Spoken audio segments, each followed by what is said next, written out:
आज हम आपको सबसीक्वेंस उपानुक्रम के बारे में बताएंगे।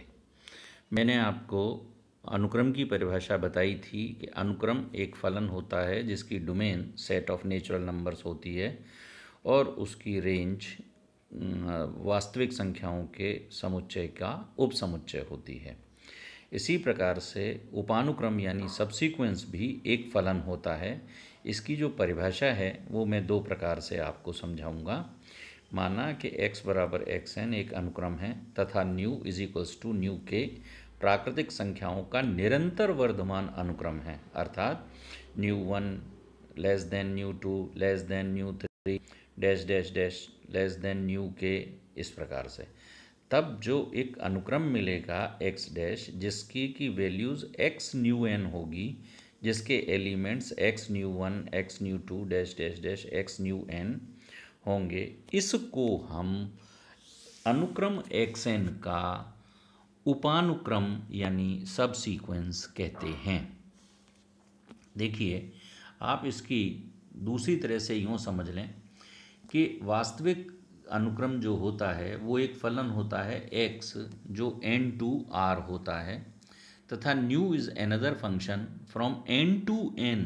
ये ध्यान दें, n to n, nu of n is equals to nu n, जो कि निरंतर वर्धमान है। तो इनका संयुक्त फलन यानी x और न्यू इस बराबर इस तरह से डिफाइन किया जो xn का उपानुक्रम होगा।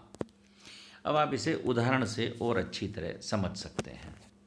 माना xn बराबर 1/n, तो ये जो अनुक्रम है हमारा 1/1, 1/2, 1/3, 1/4 ये हुआ, तथा दूसरा न्यू बराबर न्यू n के रूप में डिफाइंड है जो है 2n-1।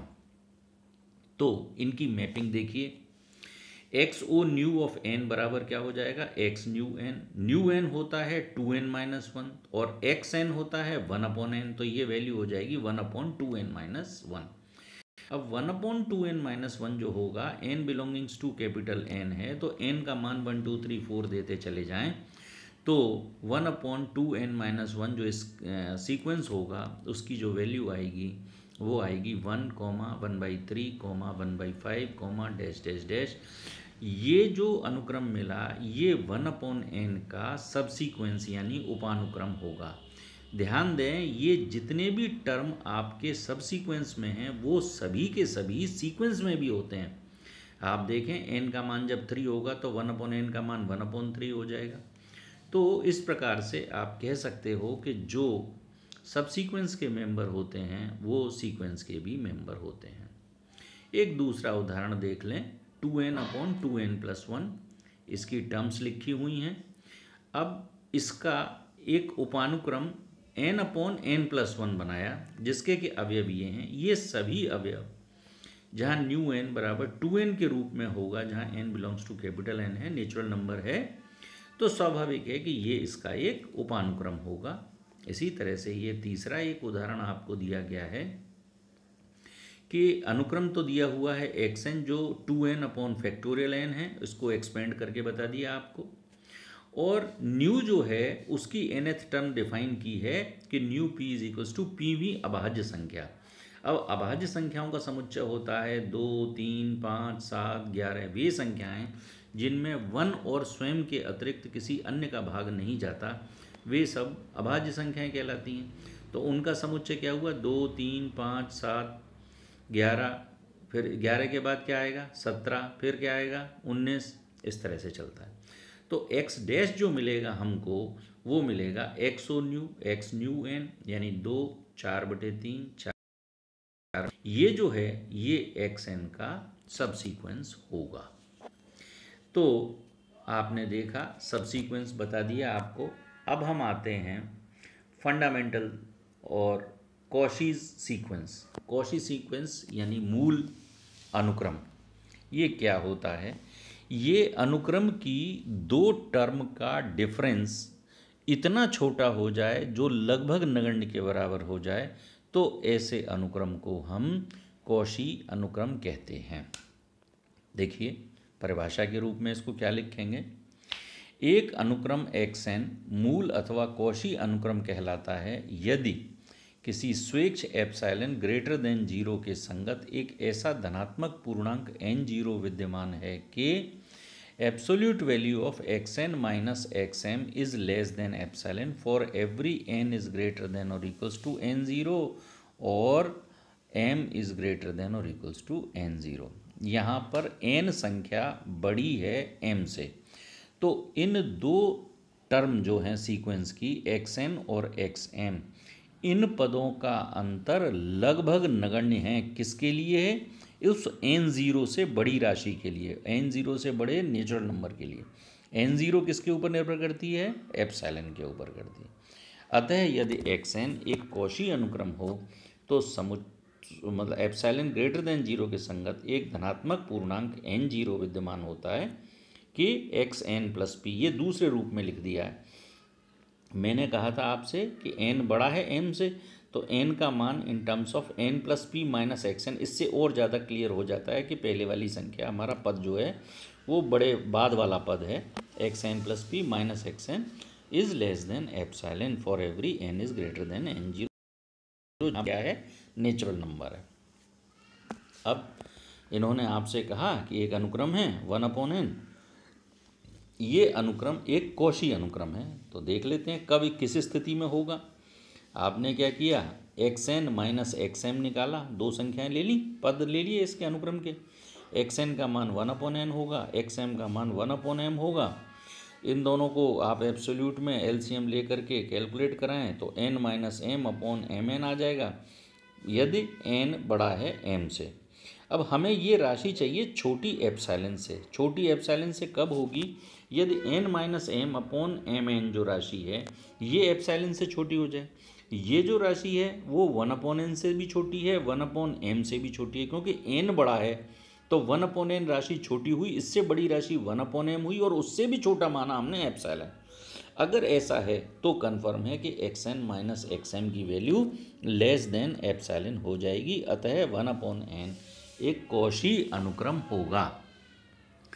इन कौशी अनुक्रम के ऊपर कुछ छोटी मोटी सी थ्योरम्स हैं कि प्रत्येक कौशी अनुक्रम परिबद्ध होता है, यानी इसके लोअर बाउंड्स और अपर बाउंड्स आपको हमेशा मिल जाएंगे कौशी सीक्वेंस के अंदर, जिससे कि आप उस सीक्वेंस को बाउंडेड बता सकें। तो देखिए, माना कि xn एक कौशी अनुक्रम है। परिभाषा के अनुसार xm minus xn is less than epsilon, m is greater then 0, n is greater then n0 है ये। अब एप्सिलॉन अगर 1 ले लेते हैं तो ये हो जाएगा xn minus xn is less then 1। Epsilon का मान विशेष परिस्थितियों में दिया गया है।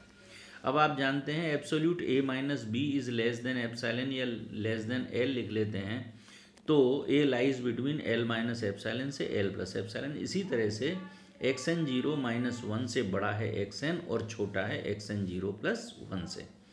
अब जो लेफ्ट हैंड साइड है xn 0 माइनस 1, इसके बाद की जो संख्याएं हैं इनमें से जो सबसे छोटी राशि है उसका मान अगर हम स्मॉल के रखते हैं, तथा राइट हैंड साइड वाले xn 0 प्लस 1 इसके आगे की जो संख्याएं हैं इसके जो महत्तम मान है उसका मान अगर हम कैपिटल के रखते हैं तो xn हमारा स्मॉल के से तो बड़ा रहेगा और कैपिटल के से छोटा रहेगा। तो हमको लोअर बाउंड और अपर बाउंड मिल गए इसके दोनों, तो हम कह सकते हैं कि xn हमारा परिबद्ध है। एक और थ्योरम देखें, यदि कौशी अनुक्रम का सबसीक्वेंस जाई को अभिसृत होता है तो अनुक्रम भी जाई को अभिसृत होगा। इसमें बहुत आसान है इस बात को समझना, आप इसकी टेक्निकलिटी पर मत जाइए, डेफिनेशन पर ही रहिए। डेफिनेशन से आपको बहुत सारी चीज़ें क्लियर हो जाएंगी। अपनी सुविधानुसार हम अपनी डेफिनेशन में जहाँ एप्सिलॉन लिखते हैं, यानी हम xm माइनस xn का अंतर एप्सिलॉन से छोटा मानते हैं। अगर मैं राइट हैंड साइड में एप्सिलॉन के स्थान पर एप्सिलॉन बाई 2 लिख लूँ अपनी सुविधा के लिए, तो ये मान लें कि ये और निकट हो गया, दोनों संख्याएं और निकट हो गई, इनका अंतर लगभग नगण्य पहले ही था, अब तो और ज़्यादा नज़दीक हो गई। इन दो संख्याओं में कोई विशेष अंतर नहीं रहा। तो परिभाषा अनुसार चलें। माना कि xn कोई कौशी अनुक्रम है किसी एप्सिलॉन ग्रेटर देन 0 के लिए, देयर एग्जिस्ट n1, ये पहली परिभाषा से लिख दिया, ये दूसरे की परिभाषा से लिख दिया। अब हमने n1 और n2 में से जो मैक्सिमम मान है उसका मान तो हमने n0 लिख दिया। अब इनको खोल लिया हमने दोबारा से, तो जाई माइनस एक्स एन का मान निकाला, क्योंकि हमें एक्स एन की लिमिट जाई बतानी है। हमने क्या किया, इसमें से माइनस के एक्स न्यू के प्लस के एक्स न्यू के कर दिया, क्योंकि मैंने यहाँ आपको ये डिफाइन बताया है कि एक्स न्यू के की लिमिट जाई है। ठीक है, तो उसे दो टुकड़ों में तोड़ दिया कि absolute A plus B is less than equal to absolute A plus absolute B हो जाएगा, यानी less than epsilon by two plus epsilon by two, यानी कि एप्सिलॉन के बराबर हो जाएगा, यानी लिमिट एक्स एन भी जाई के बराबर हो जाएगी। फलतः कॉशी अनुक्रम भी जाई को ही अभिसृत करेगा यदि उसका सबसीक्वेंस जाई को अभिसृत करता है। तो अनुक्रमों के अभिसरण के लिए कॉशी का सामान्य सिद्धांत है, ये वही परिभाषा है जो अभी आपको ऊपर दी गई थी, उसको प्रमेय के रूप में सिद्ध कराया है कि अनुक्रम एक्सएन के अभिसारी होने की आवश्यक एवं पर्याप्त शर्त यह है कि कितने ही न्यून एप्सिलॉन ग्रेटर देन जीरो के संगत ऐसे धन पूर्णांक एन जीरो तथा पी विद्यमान हैं कि x n plus p minus के एक्स एन की एब्सोल्यूट वैल्यू लेस देन होगी for every n is greater than n zero और पी बिलोंग्स टू एन के लिए। अथवा इसी बात को हम यूँ कह सकते हैं कि एक अनुक्रम अभिसारी है यदि और केवल यदि यह कॉशी अनुक्रम है। कॉशी अनुक्रम का मतलब केवल कॉशी की डेफिनेशन, ये इसका इंग्लिश वर्जन है। इसको प्रूव करते हैं हम। पहले हम शर्त को कन्फर्म मान लेते हैं, आवश्यक मान लेते हैं, क्योंकि हमें ये दोनों तरफ से प्रूव करना पड़ेगा। तो हम मान के चलते हैं कि अनुक्रम एक्स एन जाई को अभिसृत करता है, इसलिए परिभाषा के अनुसार x n minus xi is less than epsilon by two, x n plus p minus xi is less than भी एप्सिलॉन बाई टू होगा। इन दोनों के अंतर लेकर के हमने इसको प्रूव कर दिया, जैसा अभी अभी प्रूव किया था कि x n plus p minus x n is less than epsilon, अतः एक्स एन एक कॉशी अनुक्रम है। अब इसके विरोध के लिए कि अगर एक्स एन कॉशी अनुक्रम है तो हमें सिद्ध करना है कि यह किसको, जाई को अभिसृत होता है। तो ठीक है, कॉशी अनुक्रम के लिए क्या हो गया, ये ऑलरेडी हम प्रूव कर चुके हैं। माना एक्स एन कॉशी अनुक्रम है तो हम जानते हैं कि ये परिबद्ध होगा, परिबद्ध होता है तो वो अभिसारी होगा, तो अभिसारी उपानुक्रम होगा, इसलिए x of n x nu के का अभिसारी अनुक्रम होगा। जब इसकी लिमिट जाई है तो इसकी लिमिट भी जाई है, ये हमारे मान के ही चले हुए हैं, तो एक्स एन भी अभिसारी है क्योंकि इसका मान फाइनाइट आया हुआ है। अब आप इसके ऊपर कुछ उदाहरण दिए हुए हैं, ये 3 उदाहरण हैं इसी एक ही सवाल में कि कॉशी के अभिसरण के सामान्य सिद्धांत से सिद्ध कीजिए कि अनुक्रम जहाँ नंबर 1 अभिसारी नहीं है, जो नंबर 2 दिया हुआ है वो अभिसारी नहीं है, नंबर 3 जो दिया हुआ है वो अभिसारी है। ये तीनों पार्ट को सिद्ध करना है आपको। 2 ही पार्ट दिए हुए हैं, 1 2 3, ठीक है। पहला अभिसारी नहीं है, दूसरा अभिसारी है। तो पहले पार्ट को हम लेके चलते हैं, हम मान के चलते हैं कि यह एक अभिसारी अनुक्रम है। अगर ये अभिसारी अनुक्रम है तो एक्स एन प्लस पी का मान माइनस के एक्स एन का मान आप निकालें और ये वैल्यू लेस देन एप्सिलॉन ही होगी। अब देखिए आपने क्या किया, x n plus p minus x n की वैल्यू निकाल ली। तो ये वैल्यू में यदि आपने p बराबर n ले लिया तो ये आ गया। क्या होता है कि हम किसी यदि बड़ी सीरीज़ को कन्वर्जेंट बता दें तो उससे छोटी सीरीज़ कन्वर्जेंट होती ही होती है, और यदि कोई सीरीज़ डाइवर्जेंट है तो उससे बड़ी सीरीज़ डाइवर्जेंट होगी। ये चीज़ें वैसे मैं आपको अगले चैप्टर में पढ़ाऊँगा, पर अभी इतना मान लें कि मैंने जो इन दोनों टर्म का अंतर रखा है x n plus p minus x n, ये वैल्यू इतनी हुई और ये इस वैल्यू में p के स्थान पर अगर हम n ले लें तो अब जो हमारा लेफ्ट हैंड साइड का पार्ट है वो बड़ा हो गया। हर टर्म हमने बड़ी संख्या से भाग लगा दिया है, 1/2n 1/2n 1/2n 1/2n। ये कितनी टर्म है, n टर्म है, इसलिए इसका सम क्या आएगा 1/2। 1/2 से इसका सम बड़ा हो गया, यानी x2n minus x n is greater than 1/2, ठीक है, जब p बराबर n। अब माना कि एक्स एन अभिसारी है तो कॉशी के अभिसरण के सामान्य सिद्धांत के लिए जो परिभाषा है उसके अनुसार x n minus x n less than epsilon होगा for every n is greater than n zero और p belongs to n. p बराबर n लेने पर ये वैल्यू जो हो जाएगी, ये चीज़ x2n माइनस के x n less than epsilon हो जाएगा। अब एप्सिलॉन का चयन हम इस प्रकार से करते हैं कि वो एप्सिलॉन वो 1/2 से छोटा हो जाए। 1/2 से छोटा हो जाएगा, तो ये जो वैल्यू है x2n माइनस के xn जो लेस देन एप्सिलॉन थी वो ग्रेटर देन 1/2 और 1/2 बड़ा है एप्सिलॉन से। देखो मैंने जो अभी यहाँ आपको इक्वेशन नंबर 1 पर बताया है कि x2n minus xn is greater than 1/2 और मैं कह रहा हूँ 1/2 बड़ा है एप्सिलॉन से, तो ये तो विरोध है। हमारी प्रूव करते हैं हम कि एब्सोल्यूट में x2n minus xn less than epsilon होना चाहिए और यहाँ आ रहा है कि ये ग्रेटर देन एप्सिलॉन है। ये विरोधाभास है। विरोधाभास क्यों उत्पन्न हुआ? क्योंकि हमने मान के चले थे कि हमारा दिया हुआ अनुक्रम अभिसारी है। इसका मतलब हमने गलत मान लिया था। अगर ये अभिसारी नहीं है तो क्या लिखेंगे हम इसको कि दिया गया अनुक्रम xn अभिसारी नहीं है। इसी प्रकार से इसकी एक दूसरा जो सवाल था, दूसरा जो पार्ट था, उसमें भी आपने xn plus p minus xn निकाला। p बराबर n लेने पर यहाँ पर 4 वाला आ जाएगा कि 1/4n 1/4n, ये 1/4 आ जाएगा।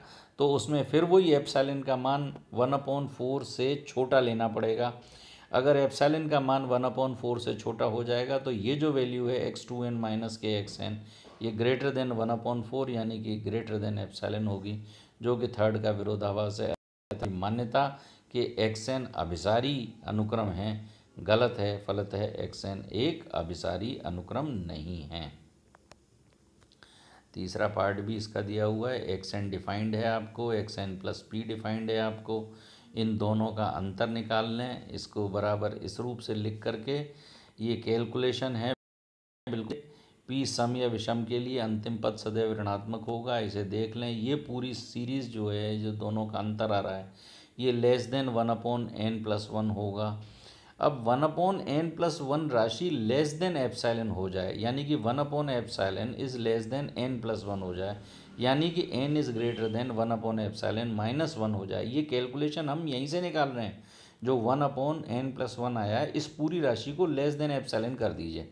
लेस देन एप्सिलॉन कर देंगे तो कैलकुलेशन करेंगे तो n इज़ ग्रेटर देन 1/एप्सिलॉन-1, यानी इससे ये मान हो गया n0। मैं बार बार कहता हूँ ना कि n0 डिपेंडिंग अपॉन एप्सिलॉन, तो ये वो राशि है n0। इससे बड़ी इसका मान n0, इससे बड़ी प्रत्येक प्राकृतिक संख्या के लिए xn प्लस p माइनस के xn लेस देन एप्सिलॉन हो जाएगा। ठीक है, तो फलतः कॉची के अभिसरण सिद्धांत से दी हुई जो सीक्वेंस है xn वो अभिसारी होगी। तो आपने देखा कि हमने कॉची सीक्वेंस आपको बता दिया। कॉची सीक्वेंस के ऊपर कुछ थ्योरम्स करा दी गई हैं, कुछ क्वेश्चंस भी करा दिए हैं कि कॉची सीक्वेंस के क्वेश्चंस को किस तरह से सॉल्व करते हैं। तो आज के लिए इतना ही, आगे से नई यूनिट स्टार्ट करेंगे। Thank you.